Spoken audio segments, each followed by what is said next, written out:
मेरा नाम बिस्मा है। मेरे 4 बच्चे ने। मेरा मियाँ हार्ट का मरीज़ है। डॉक्टर ने बाईपास दस्या है तो मेरे बच्चे स्कूल भी नहीं जा सकते। बहुत कम आमदनी है, बड़ी मुश्किल नाल गुजारा होंदा है। तो साड़ी हालत है जिथे असीं रहने हैं।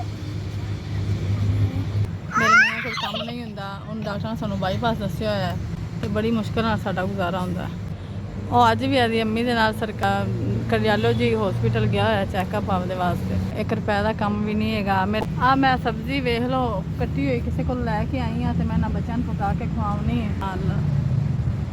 ਅਸੀਂ ਗਰੀਬ ਲੋਕ ਹਾਂ, ਸਾਡੇ ਤੇ ਕੋਈ ਇਤਬਾਰ ਨਹੀਂ ਕਰਦਾ, ਨਾ ਹੀ ਸਾਡੇ ਕੋਲ ਕੋਈ 500 ਦਿੰਦਾ, ਨਾ ਕੋਈ 1000 ਰੁਪਇਆ ਦਿੰਦਾ। ਅਸੀਂ ਬੜੀ ਮੁਸ਼ਕਿਲ ਨਾਲ ਗੁਜ਼ਾਰਾ ਕਰਦੇ ਪਏ।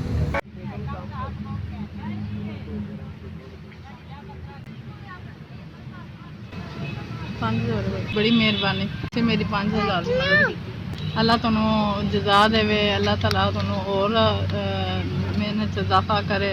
ਤੁਸੀਂ ਮੇਰੀ ਮਦਦ ਕੀਤੀ ਹੈ।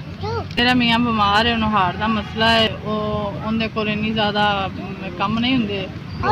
ਮੇਰੇ 4 ਬੱਚੇ ਨੇ। ਬੜੀ ਮੁਸ਼ਕਿਲ ਨਾਲ ਸਾਡਾ ਗੁਜ਼ਾਰਾ ਹੁੰਦਾ ਹੈ। ਬੜੀ ਸ਼ੁਕਰਗੁਜ਼ਾਰ ਹਾਂ। ਤੁਸੀਂ ਮੇਰੇ ਤੇ ਇੰਨੀ ਨੇਕੀ ਕੀਤੀ। ਤੁਸੀਂ ਮੈਨੂੰ 5000 ਰੁਪਇਆ ਦਿੱਤਾ। 5000 ਰੁਪਏ ਨਾਲ ਮੇਰੇ ਬੜੇ ਕੰਮ ਹੋ ਜਾਣ। ਲੋਕਾਂ ਦੀ ਮਦਦ ਕਰਦੇ ਰਹੋ।